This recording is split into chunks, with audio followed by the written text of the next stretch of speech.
Rule 20. Calendar of cases. Section 1.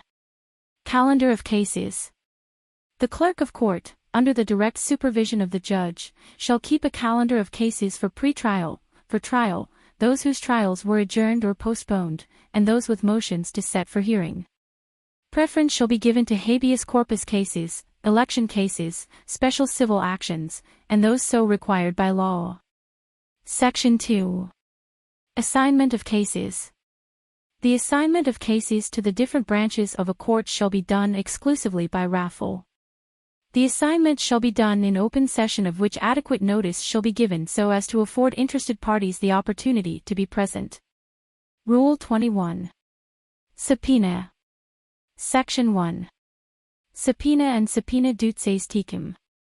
Subpoena is a process directed to a person requiring him or her to attend and to testify at the hearing or the trial of an action, or at any investigation conducted by competent authority, or for the taking of his or her deposition. It may also require him to bring with him or her any books, documents, or other things under his or her control, in which case it is called a subpoena dutes tecum. Section 2. By whom issued. The subpoena may be issued by a. The court before whom the witness is required to attend. b. The court of the place where the deposition is to be taken. c. The officer or body authorized by law to do so in connection with investigations conducted by said officer or body, or d. Any justice of the Supreme Court or the Court of Appeals in any case or investigation pending within the Philippines. When application for a subpoena to a prisoner is made, the judge or officer shall examine and study carefully such application to determine whether the same is made for a valid purpose. No prisoner sentenced to death, reclusion perpetua, or life imprisonment and who is confined in any penal institution shall be brought outside the penal institution for appearance or attendance in any court unless authorized by the Supreme Court. Section 3. Form and contents. A subpoena shall state the name of the court and the title of the action or investigation, shall be directed to the person whose attendance is required, and in the case of a subpoena dutes tecum, it shall also contain a reasonable description of the books, documents, or things demanded which must appear to the court prima facie relevant. Section 4. Quashing a subpoena. The court may quash a subpoena dutes tecum upon motion promptly made and, in any event, at or before the time specified therein if it is unreasonable and oppressive, or the relevancy of the books, documents, or things does not appear, or if the person in whose behalf the subpoena is issued fails to advance the reasonable cost of the production thereof.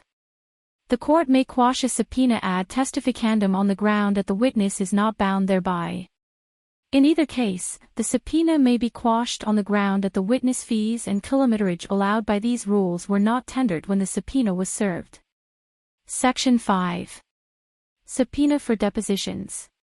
Proof of service of a notice to take a deposition, as provided in sections 15 and 25 of Rule 23, shall constitute sufficient authorization for the issuance of subpoenas for the persons named in said notice by the clerk of the court of the place in which the deposition is to be taken. The clerk shall not, however, issue a subpoena dutes tecum to any such person without an order of the court. Section 6. Service. Service of a subpoena shall be made in the same manner as personal or substituted service of summons. The original shall be exhibited and a copy thereof delivered to the person on whom it is served. The service must be made so as to allow the witness a reasonable time for preparation and travel to the place of attendance. Costs for court attendance and the production of documents and other materials subject of the subpoena shall be tendered or charged accordingly. Section 7. Personal appearance in court. A person present in court before a judicial officer may be required to testify as if he or she were in attendance upon a subpoena issued by such court or officer. Section 8. Compelling attendance.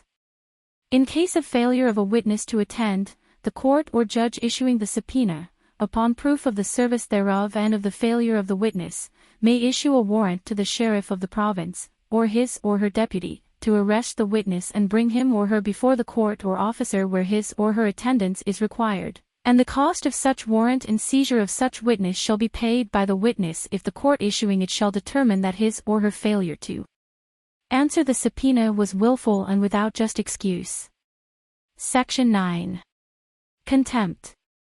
Failure by any person without adequate cause to obey a subpoena served upon him or her shall be deemed a contempt of the court from which the subpoena is issued. If the subpoena was not issued by a court, the disobedience thereto shall be punished in accordance with the applicable law or rule. Section 10. Exceptions. The provisions of Sections 8 and 9 of this rule shall not apply to a witness who resides more than 100 kilometers from his or her residence to the place where he or she is to testify by the ordinary course of travel, or to a detention prisoner if no permission of the court in which his or her case is pending was obtained. Rule 22. Computation of time. Section 1. How to compute time. In computing any period of time prescribed or allowed by these rules, or by order of the court, or by any applicable statute, the day of the act or event from which the designated period of time begins to run is to be excluded and the date of performance included. If the last day of the period, as thus computed, falls on a Saturday, a Sunday, or a legal holiday in the place where the court sits, the time shall not run until the next working day. Section 2. Effect of interruption.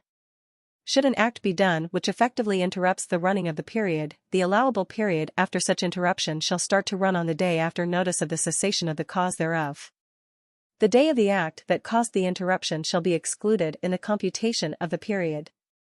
Rule 23. Depositions, pending actions.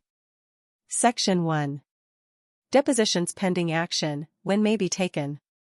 Upon ex parte motion of a party, the testimony of any person, whether a party or not, may be taken by deposition upon oral examination or written interrogatories.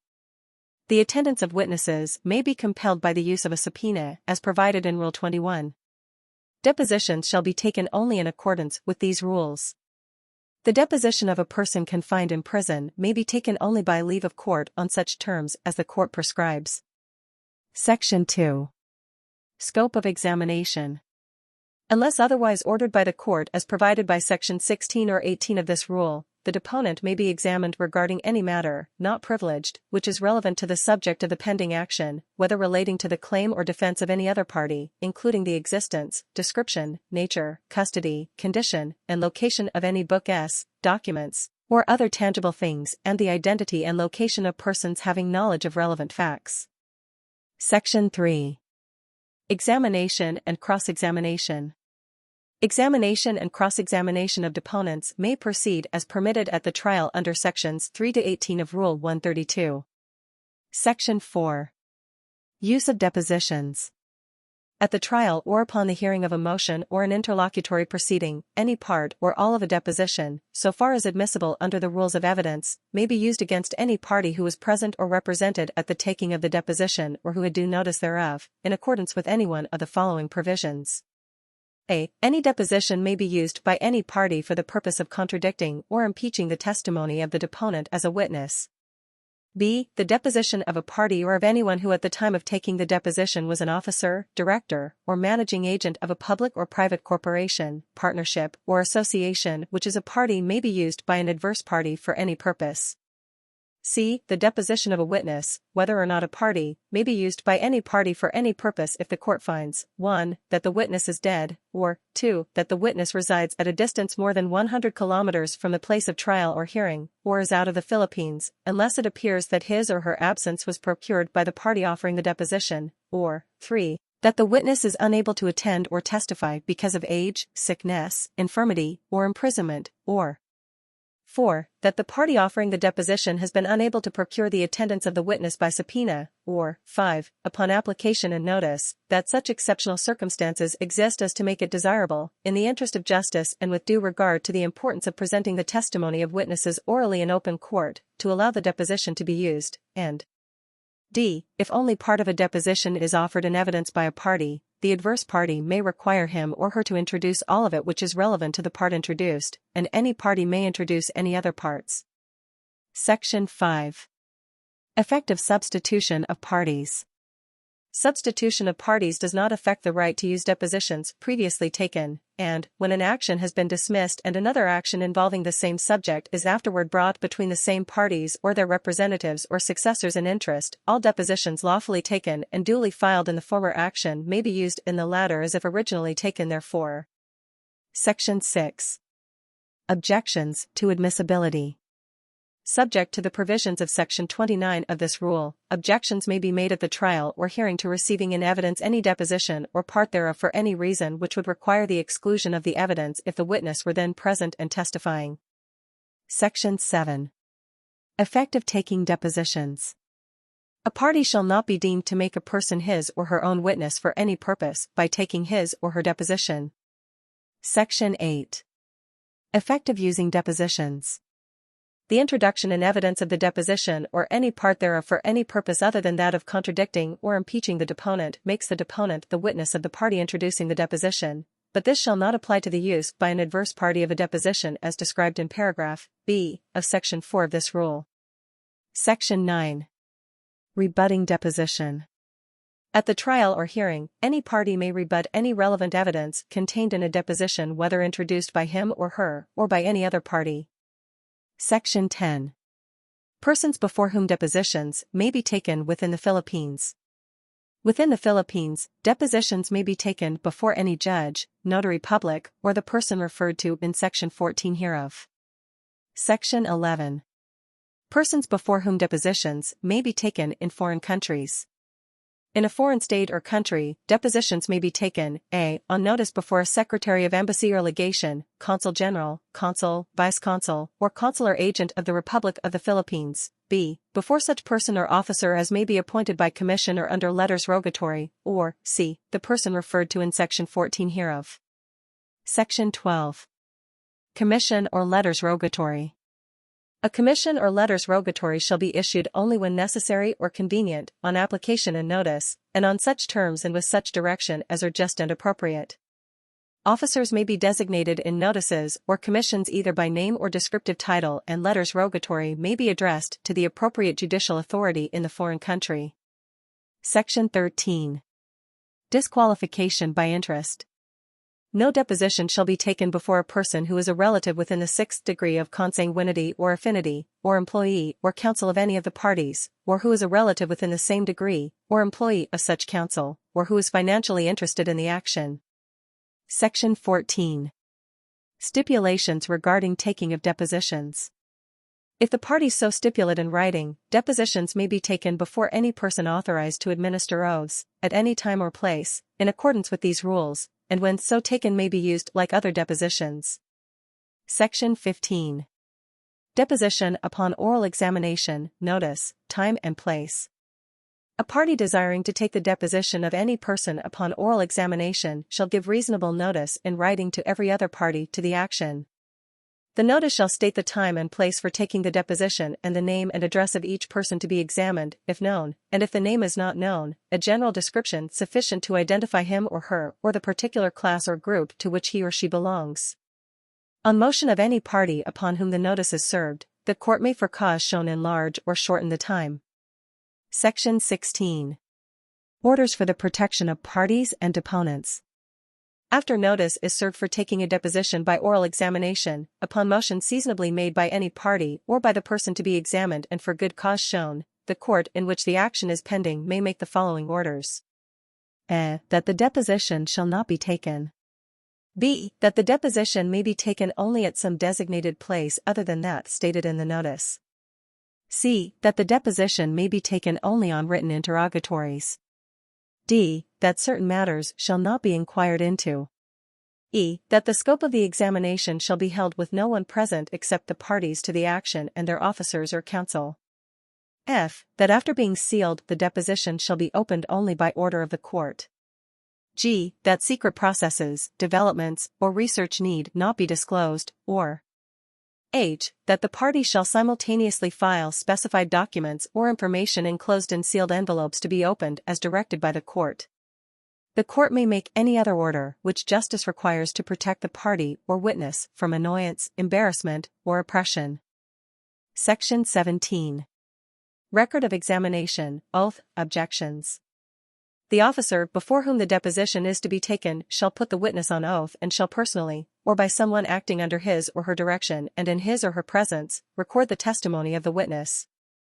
The testimony shall be taken stenographically unless the parties agree otherwise.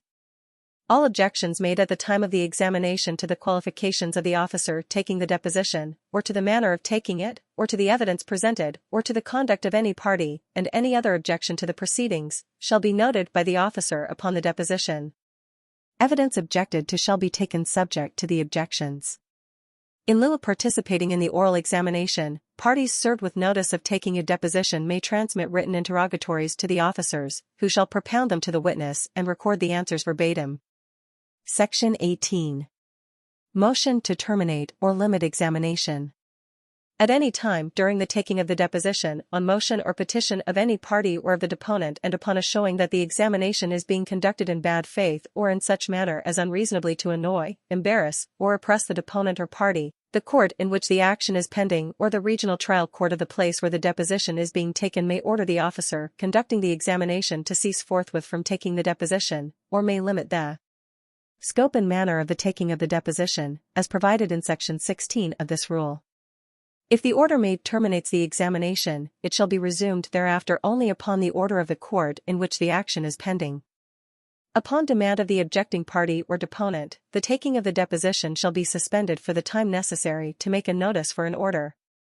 In granting or refusing such order, the court may impose upon either party or upon the witness the requirement to pay such costs or expenses as the court may deem reasonable. Section 19. Submission to witness, changes, signing. When the testimony is fully transcribed, the deposition shall be submitted to the witness for examination and shall be read to or by him or her, unless such examination and reading are waived by the witness and by the parties. Any changes in form or substance which the witness desires to make shall be entered upon the deposition by the officer with a statement of the reasons given by the witness for making them. The deposition shall then be signed by the witness, unless the parties by stipulation waive the signing or the witness is ill or cannot be found or refuses to sign. If the deposition is not signed by the witness, the officer shall sign it and state on the record the fact of the waiver or of the illness or absence of the witness or the fact of the refusal to sign together with the reason given therefor, if any, and the deposition may then be used as fully as though signed, unless on a motion to suppress under Section 29(f) of this rule, the court holds that the reasons given for the refusal to sign require rejection of the deposition in whole or in part. Section 20. Certification and filing by officer. The officer shall certify on the deposition that the witness was duly sworn to by him or her and that the deposition is a true record of the testimony given by the witness. He or she shall then securely seal the deposition in an envelope endorsed with the title of the action and mark a deposition of, here insert the name of witness, and shall promptly file it with the court in which the action is pending or send it by registered mail to the clerk thereof for filing. Section 21.